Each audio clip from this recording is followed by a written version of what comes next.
Welcome to another episode of Distory with Kate and Kirk. My name is Kirk from walruscarp.com, and this evening we are going to delve into the origins of the Epcot that you do not know.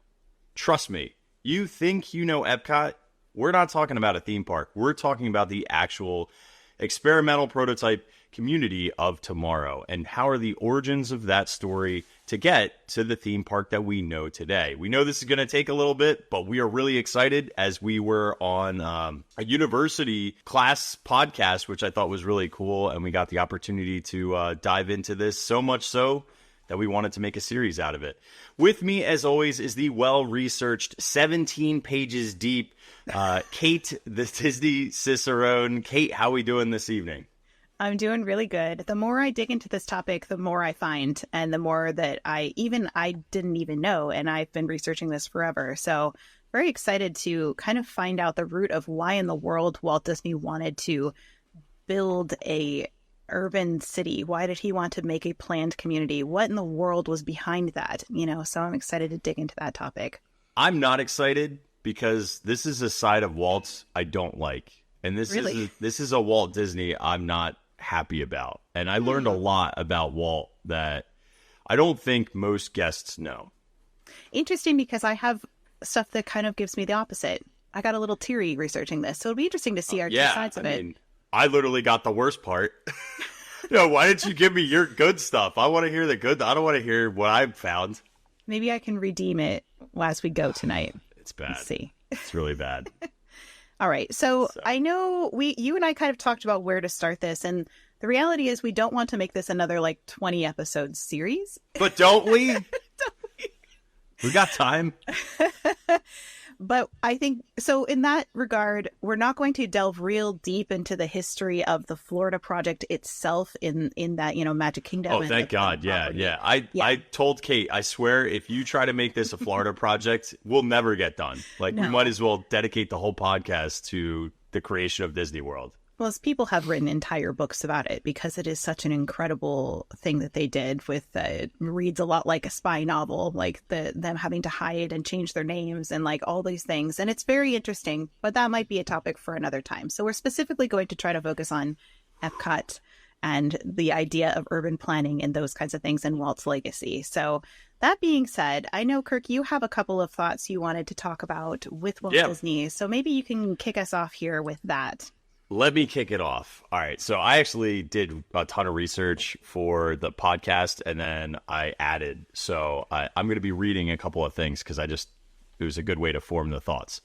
So back in the 1950s, Walt Disney was obviously successful with Disneyland, but was looking beyond the theme parks to something that he wanted to be able to drive a desire to unite people through creativity and innovation, and envision some sort of city where artists could live and work together in a space blending both residential and commercial elements.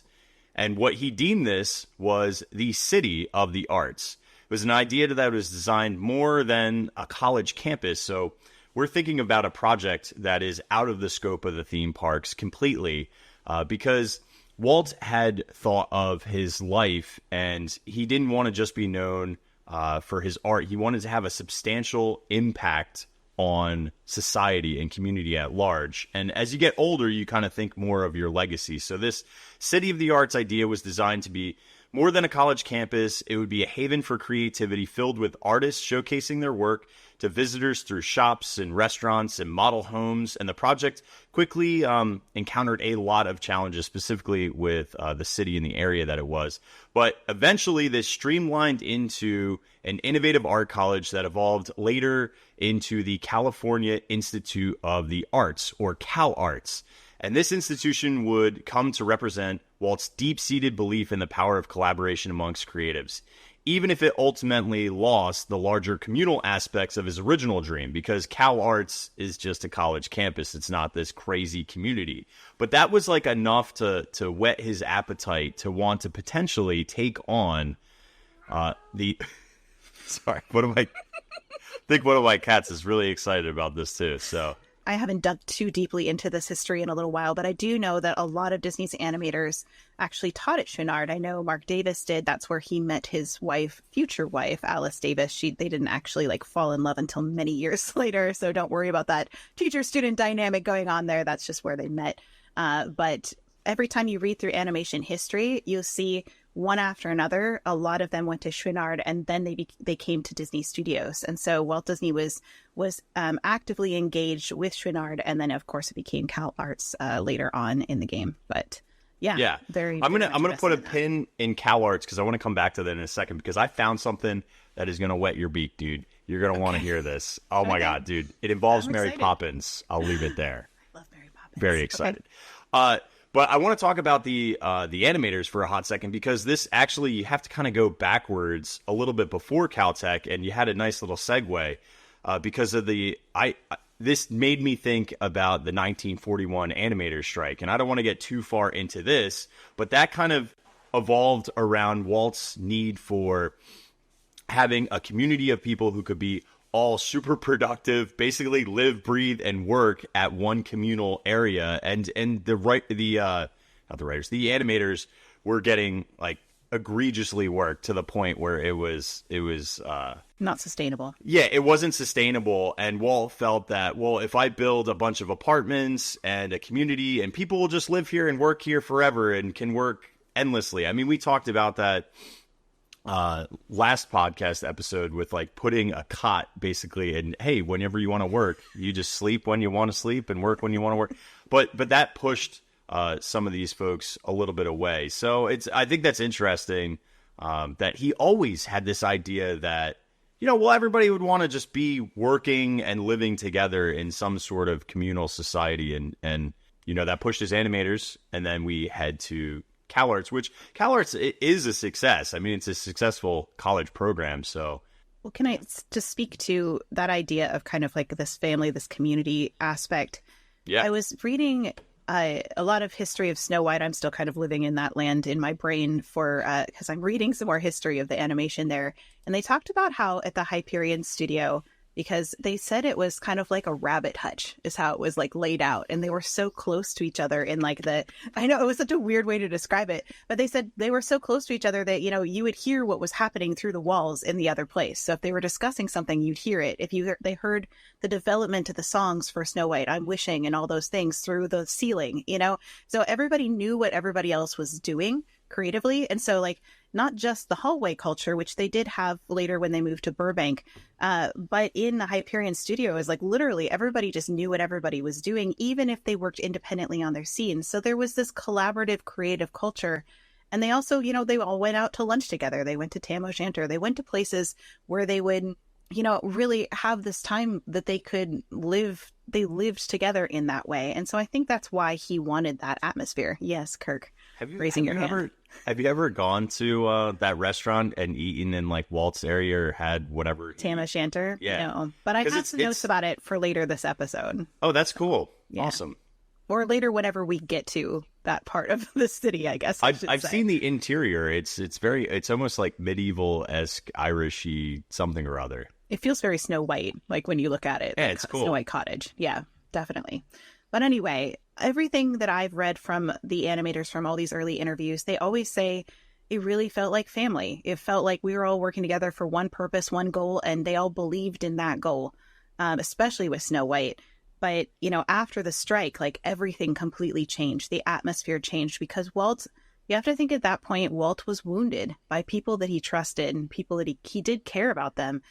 He really believed that people needed to work their way up to earn more money, to earn more pay, to earn more seniority. That was what he believed in. Whether or not everybody should believe in that or not, that's what that was the model that he worked on. So yes, there was favoritism in that way for the people that had worked there the longest, the people that came from that Hyperion studio, that had worked with him for a long, long time since the beginning. Whether or not that was okay or not, that's a whole other thing. But he did think of everybody still as a family from that atmosphere. And when a lot of those people were just like, no, we're going to strike and we're going to leave you and we're going to do this thing, he was really hurt. Like if you read interviews with his wife and whatnot, like he really started to turn inward and he's like, didn't know who to, believe anymore. He didn't know who to trust, as he had been betrayed before. You think of like the whole Oswald incident. Yeah. So I think for Walt, you know, like after they said everything changed atmosphere wise at Disney Studios after that strike. It just wasn't the same atmosphere anymore. But I think that in the back of his mind, he always wanted to kind of reclaim that was lost after the strike, I think, in my mind. Yeah, I think that's spot on with because it was almost like he already had his utopia with the animation studio, and then it was disrupted by the fact that people were unhappy with working there, which he didn't really think was a possibility because it was such a great atmosphere. But compensation's compensation, so I think that really took him aback, you know. Yeah, well, he didn't think about money the same way a lot of people did. You know, we've seen that throughout his career. He always thought about like money was just kind of something necessary evil to kind of get through, but he didn't really think about it that much. His brother did.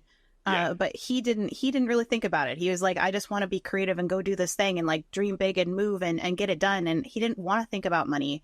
So unfortunately, you know, money is something people have to think about. And some people, because Walt didn't think about money the same way other people did, they just necessarily thought, you know, they made a lot of assumptions about him, I think, that weren't necessarily true.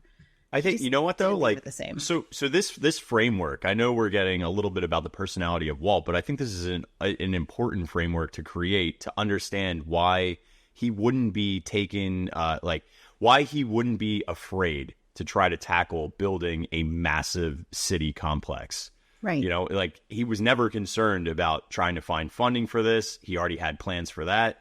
He was never concerned about finding the right people to live there because he felt that all these people would enjoy the atmosphere that he would create because he was solving problems that he saw within inner cities. So I think like all of that is really important to recognize. And I think each one of these little stepping stone that happens in his life helps kind of carve out why Epcot's even a potential project.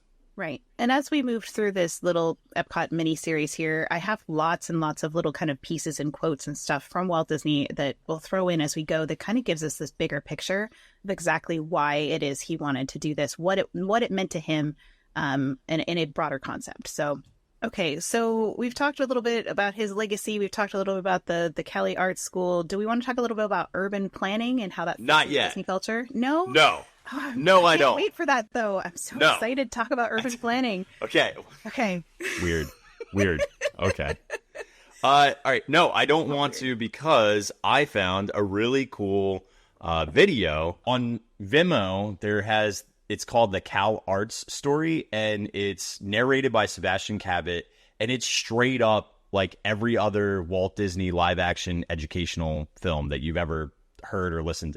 And they actually showed all of the concept art for CalArts and what they were building. But this in the 1964 gala premiere of Mary Poppins, they actually premiered this video. So you could watch what they were creating and what they were trying to design with this community of artists, which I thought was really cool. Yeah. But it gets even cooler. Here's a connection, and I'm going to give you a great TikTok that I know you would love to make. So get ready. We're going to connect Mary Poppins with CalArts and how Walt, he really did view money different. Mary Poppins, obviously, Dick Van Dyke has a huge, huge character role.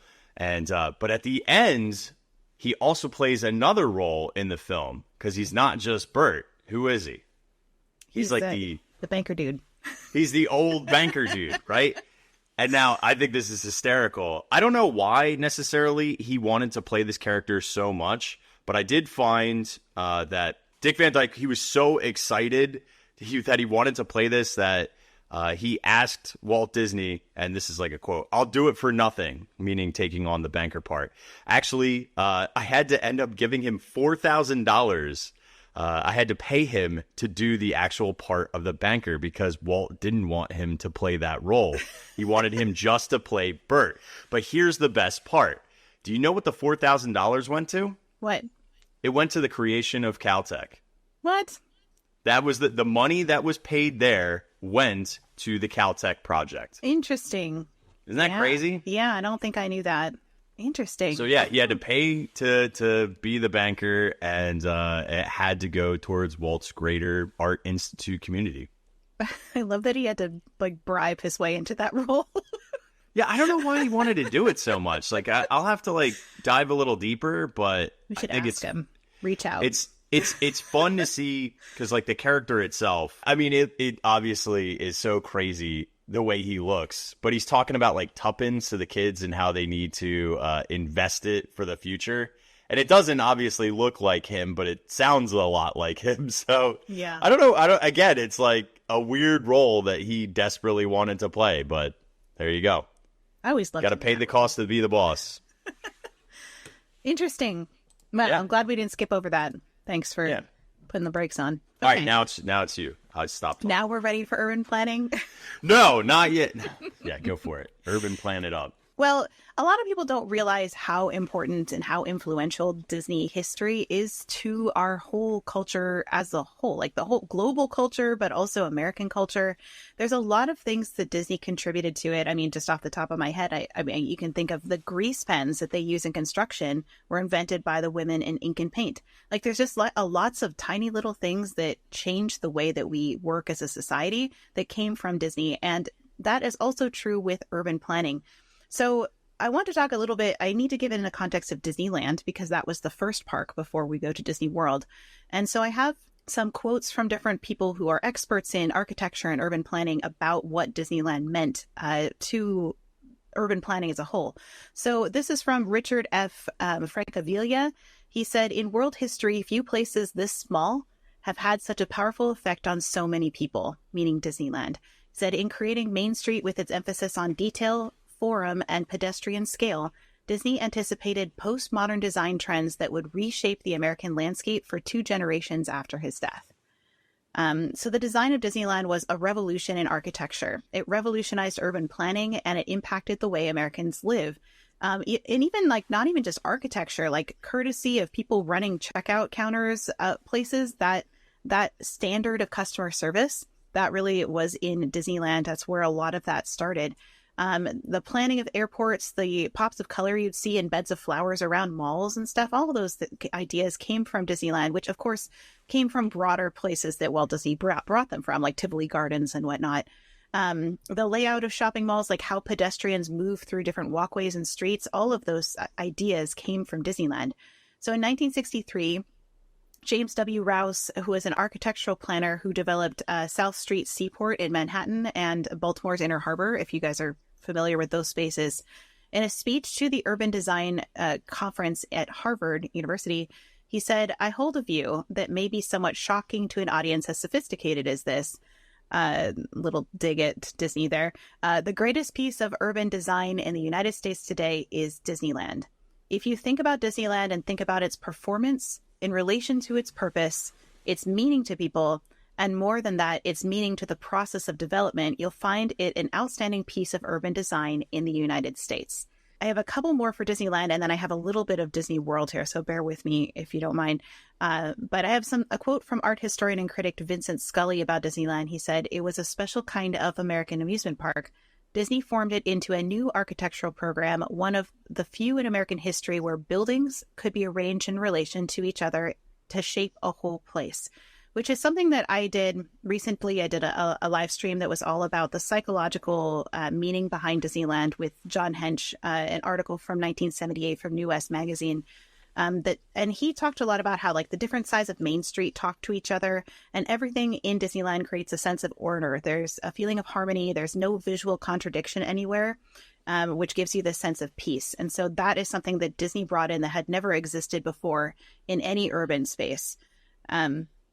And then in 1984, the guide The City Observed Los Angeles, Charles Moore, Peter Becker, and Regula Campbell said, this incredible, energetic collection of environmental experiences offers enough lessons for a whole architectural education in the things that matter: community and reality, private memory and inhabitation, as well as some technical lessons in propiquity, which I'd never heard before, which means proximity. Technical lessons in proximity and choreography. A new word for me. I'd never heard of that one before. But the one I think I love the most, and those of you who know me know I love Ray Bradbury, and he's very integral into the creation of Epcot as we know it today.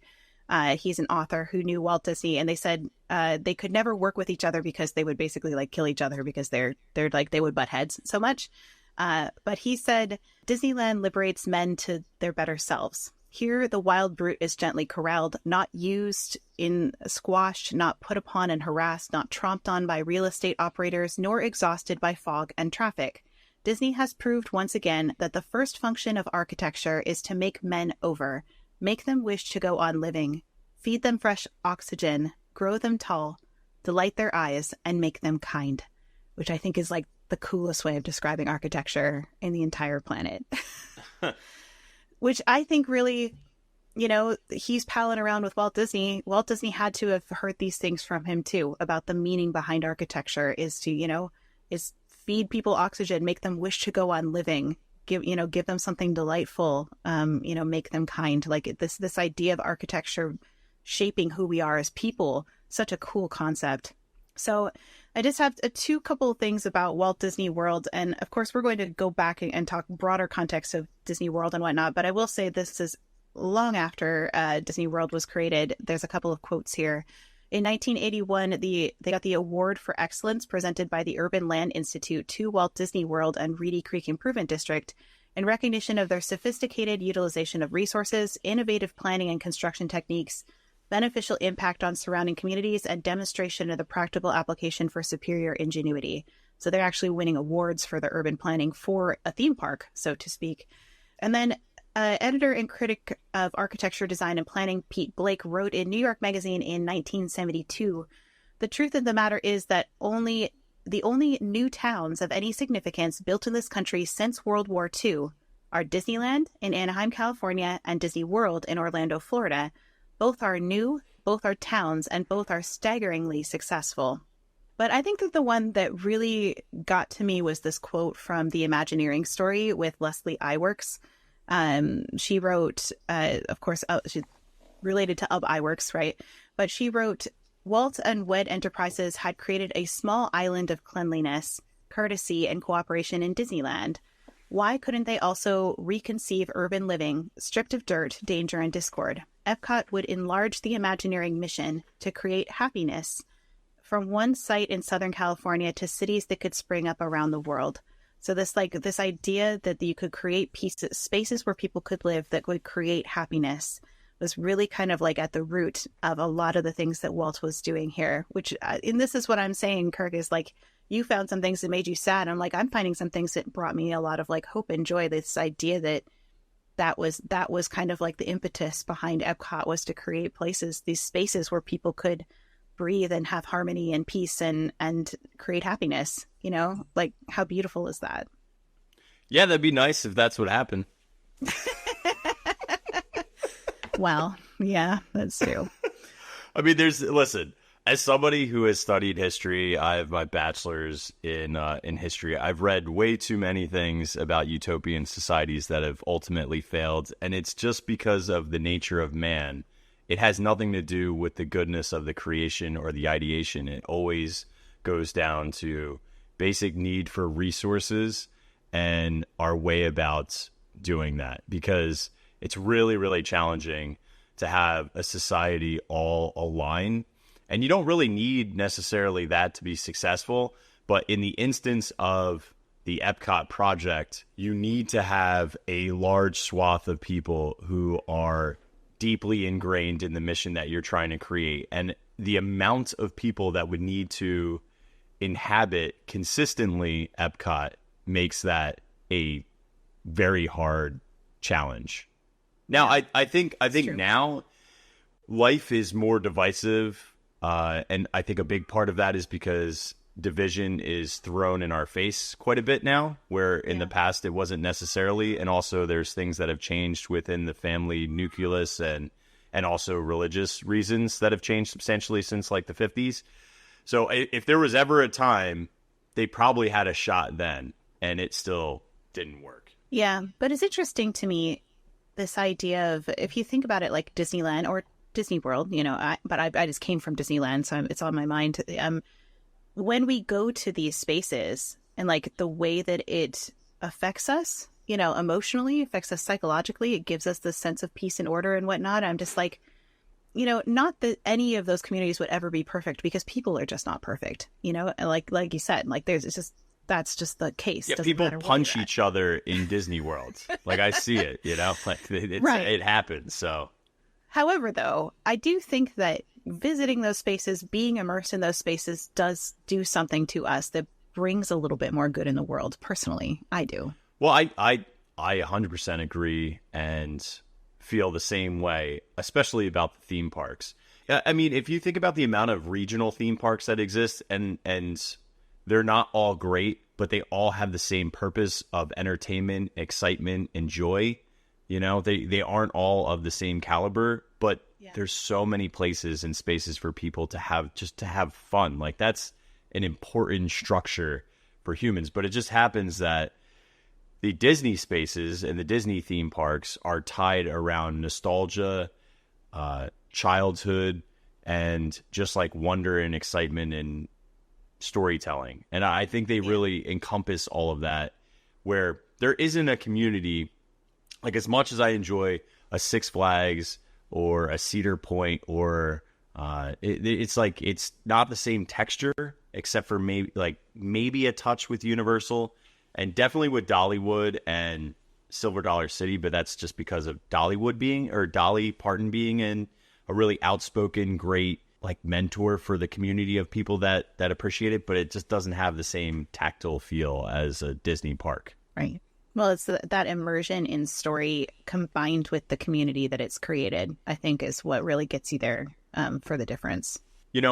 Talking about, as Kate was mentioning, the East Coast and the Florida project and creation of Walt Disney World has been a thought of where would our second park be for quite some time. And Kate can expand upon what she's thinking about with the project on the East Coast. But Walt was trying to partner with either NBC or RCA to create some things potentially in New York that fell through because of seasonality. So they kept on trying to find these places, and I would love to at some point go through all of the failed locations, even if it's just a short little. I want to do St. Louis. Oh my God, me too. Yes, you said it. I love it. Yes, St. Louis needs to be a couple episodes because it's so cool, and we got so close, which means we have lots of concept art and stories and construction and actual attractions. It's not all just, oh, they had this land, which is actually what I'm going to tell you. So buckle up with the they had this land story. So at one point, Walt was thinking about, we need a place that has good seasonality and then, of course, is already kind of like a vacation destination. And Walt had turned his attention briefly to Palm Beach, Florida, where real estate mogul John D. MacArthur offered a staggering 6,000 acres, which is over 30 times the size of Disneyland, so that Walt could kind of think about what are the potentials to use space like that, because we don't obviously need that much for a second theme park. We would need to fill those 6,000 acres with more than that. And that's where really the first time that we actually hear the term City of Tomorrow. So it's in these talks of potentially partnering with MacArthur and doing something in Palm Beach. But this futuristic community or City of Tomorrow would be around a central theme park with residential areas, schools, parks, and essential services. He wanted this city to address the pressing urban problems like crime, poverty, inadequate education, and above all, he hated this, traffic. Yeah. So automobiles, once a symbol of freedom, have been flooding American cities, often creating pollution and separating communities. And Walt envisioned a city that would contain cars, but prioritizing pedestrian spaces and creating harmony between people and infrastructure. The city's roads and facilities would be designed from scratch to optimize traffic flow and support a high quality of life.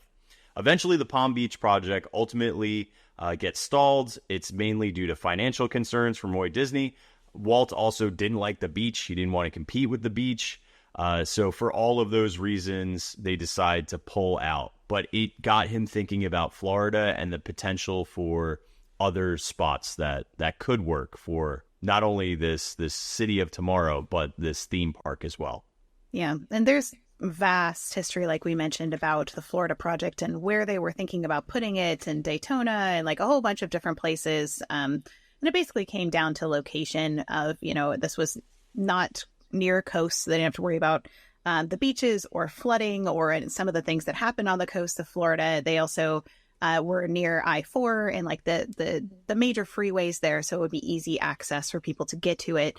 That's basically why they ended up. And also, the land was cheap there. It was swamp land. It was 75% swamp land, like uninhabitable when they purchased it. I mean, I always say this: you need to when you take the monorail from Magic Kingdom to Epcot, look on the left-hand side. That's what it looked like. Yeah. So I think that's important. Or if you go to the Contemporary, look over Bay Lake. That's the area they were working with, is mainly pine, scrubs, palmettos, swamp. Like, it ain't nice. Like, that's why I always, when I look at that, because sometimes you get discouraged in life and you don't see the forest for the trees, and you just get caught up in the minutia of life, and you realize that if you have imagination and you're not willing to quit, you can turn a swamp into the most magical place on earth. And I think that is so inspiring. Like, that's an exciting thing. But yeah, this was completely undeveloped, sprawling swampland. And if it wasn't for I-4 being built and the Florida Turnpike already existing, they probably wouldn't have selected this specific location. Because again, there is no infrastructure here.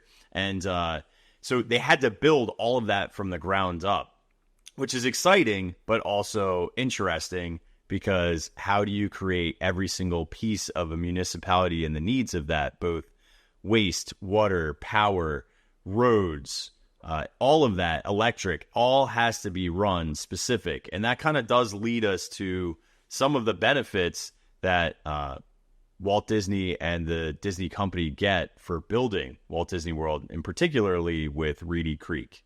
But I know you were still talking, but I just got excited. I had to add.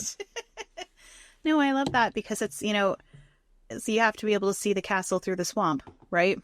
That's what it was. And it's such an amazing thing that they did. And that was something that Walt Disney also did with, like, an Orange Grove in Anaheim. Literally nothing there. There was no infrastructure there either. They had to build everything. There's a little bit because it was a town, but it was like, it was really not what they needed. And that ability to just look at something and be like, it's not much now, but it's going to be something, and I can see it. That was such an incredible gift that he had. Well, don't you think that everybody looks at Walt Disney World and they look at Orlando and they're like, this is this theme park destination? It wasn't, though, right? So it's like a total field of dreams where if you build it, they will come. The assumption is, well, we have enough infrastructure to get people there. People are already vacationing to Florida, so we can probably pull them away from the beach for a few days to enjoy the theme park because Disneyland was such a success. So but if Walt Disney World wasn't built, do you think that we would have all of these other locations? Now, granted, there was something prior to this with Cypress Gardens, but that was essentially it in terms of larger infrastructured parks in Florida. Yeah. Well, I just realized that the mug that I have is like literally a picture of what the land looked like before they built the castle, and then they have the castle there. So is this like a sponsored post? What is this? Is this I don't know. Where is this coming from? Weird. You're like, it's funny because actually WaltCastleSwampMugs.com is a sponsor for this week. So please check out my mug look like that. So Swamp Mugs, WaltCastle.com.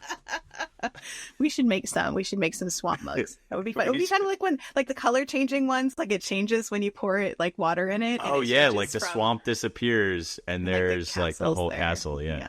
Can you do photos like that? I don't know if you can do that, but I don't know. If you can do that, it's pretty cool. I like the idea. Well, it's kind of fun to do the impossible, so we should figure it out. We should. WaltSwampCastleMugs.com. That's Walt, W-A-L-T, SwampCastlesMugs.com. So people are going to be like typing it in. They're like, there's nothing here. Okay. Sorry. Reeling it back in.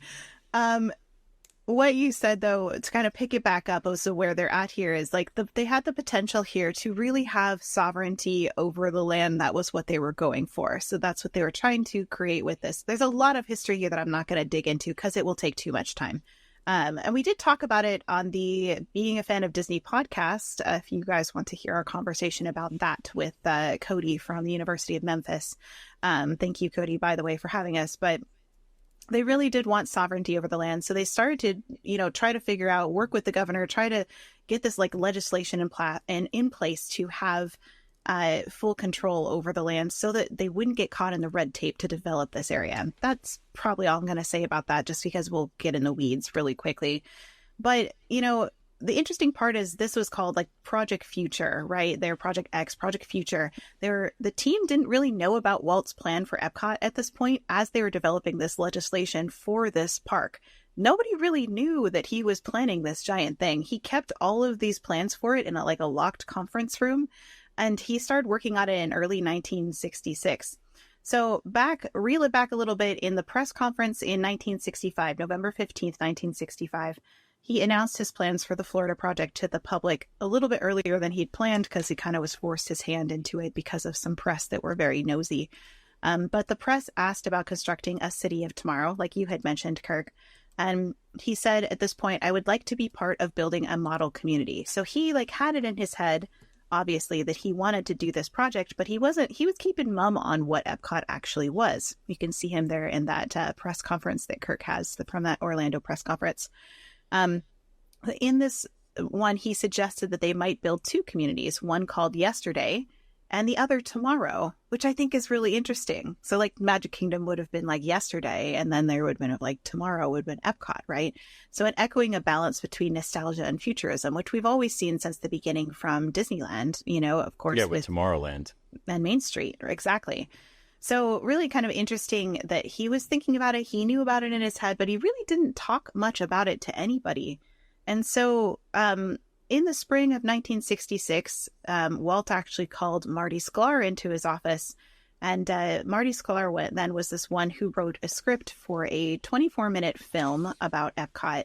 He said, I spent 2 or 3 meetings in Walt's office, just me and him. And he says it was easy to write the script because he just laid it out exactly as he wanted it. Marty also said that Walt said, let me tell you what I'm thinking. And he just started talking and talking and talking like Walt does. Like we remember in our Snow White series, that's what he did when he was just kind of acting out the entirety of Snow White to the animators to try to sell them on it. Walt kept coming back to one phrase, though. Epcot was to meet the needs of people. That's what Walt wanted to do. There were things in our society that frustrated him. Traffic, education, even collecting trash. So Marty said that it made sense. It combined everything that Walt had done so far, making fantasy a reality, combining education and entertainment, and creating real worlds from imaginary ones. And I love this particular quote that he said. He said, Walt was always trying to go beyond what he did. He made it very clear that he was not interested in what we did yesterday. He wanted to know what we could do today and tomorrow. He was always thinking forward. And Marty also said another theme park was secondary to Walt. He wanted to solve the urban problem. We were sitting at a table playing with names, and Walt said, why don't I call it what it is? Experimental Prototype Community of Tomorrow. And he spelled out the letters E.P.C.O.T. That's what it's going to be. And that was from Master Site Planner Marvin Davis, who gave us that quote. So that's where the name Epcot comes from. So anyway, so that's kind of the backstory of kind of where that film came from. But the purpose of the film was that Walt really wanted to communicate what he was planning to do. That's what Marty Sklar said. So he said for this particular film, there were 3 audiences. One was the Florida State Legislature, because they were trying to pass all of that legislation that we talked about, because they needed to get certain powers so the Walt Disney Company could achieve a lot of the things they wanted to do. The second audience was the public, just to educate them about Epcot. And then the third was actually American industry, because Walt knew he couldn't do Epcot by himself, and he wanted more of that World's Fair setup, which he had learned about in 1964, 1965 in New York World's Fair. He saw the benefit of getting these companies to work and show their products to the world, and then the world coming to see it, and then it changing societies in that way. So he wanted something like that in his parks as well. Interestingly enough, Walt also had Marty write 2 different endings for the film. So one was directed to the state of Florida and the public and the legislature, and the other one was directed to American industry. So they saw kind of 2 different versions depending on where they were showing that film. And this is the part that made me a little bit teary, because film production for this one, we'll get into the film in a bit, but film production wrapped in one day, October 27th of 1966, and then November 2nd, Walt was admitted to the hospital. It was the second to the last time he was ever on film. The last was actually called An Evening with Walt Disney in 1966. And then Walt, of course, never recovered from that point. And they did say, though, that in the hospital, he used the squares on the ceiling, the tiles of the on the ceiling, to kind of lay out in his brain what Epcot looked like. So he was planning it even while he was laying in his hospital bed. I watched that Evening with Walt Disney right before this, and I definitely started to get teary, because I was just he didn't even really know how bad it was when he was filming that. But this film itself was later used to promote the idea of Epcot after Walt passed. They used it on TV throughout the state of Florida to help create excitement for the project. And when legislation was introduced in both the Florida House and state on April 17th of 1967, they arranged for the film to play on the House and Senate floor. And that's what helped convince people to vote for giving them control of the property for the Reedy Creek Improvement District. So this film was incredibly important to getting the Florida project moving forward, and ultimately everything that we have in Florida. Yeah, I mean, there's a couple of things that happen because of this film, right? So obviously this is the last thing that Walt does before he passes. So that's monumental because of the impact that Walt Disney had on America, right? So who wants to say no to a dying man's wishes, right? Right. There is a part of that emotive, even though this is a legislative decision. But the impact for the state of Florida was going to be so massive. So this isn't a concession, particularly with Reedy Creek and becoming a municipality. It was because they needed to actually develop the infrastructure of these locations. So the city planning of this structure needed to be done by somebody. Somebody was going to have to finance it as well. So rather than having another municipality attached and creating a bureaucratic challenge, you couldn't build Walt Disney World if you had to go through zoning boards that were not controlled by yourself. So I think that's really hard for people to conceptualize, because they think that Disney just wanted to own its future and control its tax revenues. It wasn't about that. It was more so about the ability to construct freely and quickly, rather than being held up through some sort of bureaucratic, procedural, or potentially even judicial, depending on if it's breaking some sort of municipality codes that they didn't know were in place. Do you know what I mean? So all of those things and those concessions are more so because they knew the amount of tourism dollars that would go to a Disneyland here on the East Coast, the amount of people that would be employed in building this project, the amount of contracts that both Florida and the government of Florida with the taxation benefits would all help. If you think of it like a swamp, and this guy who's holding a pointer looking at the swamp going, I'm going to build something great, and we're all going to get paid because of it, there's not a lot of things that you could be upset about, because you can't see it what it looks like today. When there was a municipality or a political kind of stranglehold, particularly with our governor here in Florida against the Walt Disney World Company, it's because Walt Disney World exists. So you kind of get your head out of the thoughts that this place exists and the structures are there and that it's benefiting from all the things that it made. It wouldn't be here if somebody didn't do it. So it also always really frustrates me when I see how long it takes the Disney company to make construction progress move forward. When Disneyland is built in a year, the speed and quickness that they are able to get 1971 up and running, to get Magic Kingdom with a couple of the hotels, it's so impressive in terms of timing. And now it'll take us 9 years to build a roller coaster. Where, yes, you look at Universal, they're actually under more scrutiny because they're under the municipality of the city of Orlando, and they're able to construct Velocicoaster within just about a year. So it's like, it's just really frustrating from a guest perspective when you know that they have the ability to move quickly. Yeah. Well, the problem is that there's just so much red tape within the company that they trip over themselves. You know, like you have to think of it the way it used to work when Disneyland was first being constructed. First of all, they had a deadline that they couldn't move because of the ABC broadcast that everybody knew was going to happen. Like, they literally couldn't move it. They probably would have if they could have, because they were so behind on virtually everything. But at the same time, they were running out of money, so they needed to open it so they could actually make money to continue even like surviving. So they had like, now those things are not in place anymore, where they don't have a deadline like, we have to do it by this date, and we only have so much money. Like, they don't have those anymore. And then they also have all these different divisions that everybody has to get involved, and it becomes this like massive undertaking to get anything approved and moving forward. And it's just different than the way it used to be, where it's just like, this person was on this project, they would make it go, Walt would come in and give his input and be like, I want this to happen, and then it would just happen. And so it's just a very, very different culture than it used to be. But I agree that it's frustrating that, like, that there's so many things. Like, Disneyland was built in a year, but it's going to take a year to replace the tracks on Big Thunder. It's just like, great. Okay. And but it is what it is. Like, we there's not much we can do about it as, guests, they would have to sort that out, how to speed things up. But yeah, it's like, they don't have a governmental restriction. They have an internal restriction. So I think at this point, it's a good place for us to pause, and then we will do all of the Walt's film proposal and all. Kirk's literally pausing. Kirk's film, not Kirk's. Wow. Walt's film proposal next episode, so that we can really dig deep into the backstories and the history and where some of these concepts came from for different parts of this city, because we don't want to rush through that.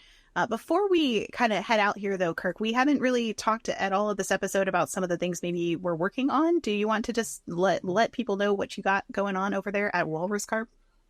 Yeah, I mean, for us, it's spooky season's winding down, so it's exciting that we're starting to do seasonal things for the holidays. So by the time this episode's out, we'll be pretty close to launching all of our holiday, Christmas, Piranha. Yeah, dude, you gotta have something for the skippers to celebrate. So, oh my gosh, yeah. I love that. Mm-hmm. I'm so sad that we don't have Jingle Cruise in Disneyland anymore. Super sad.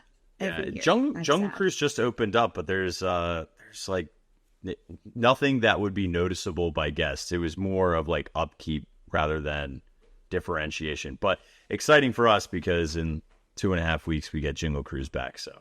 For me over here, I'm working on some longer content for YouTube. I'm working on a 1962 tour of Disneyland from an original script that was by the tour guides. So with real photos and video footage and whatnot from that time period. So that'll be a really interesting thing.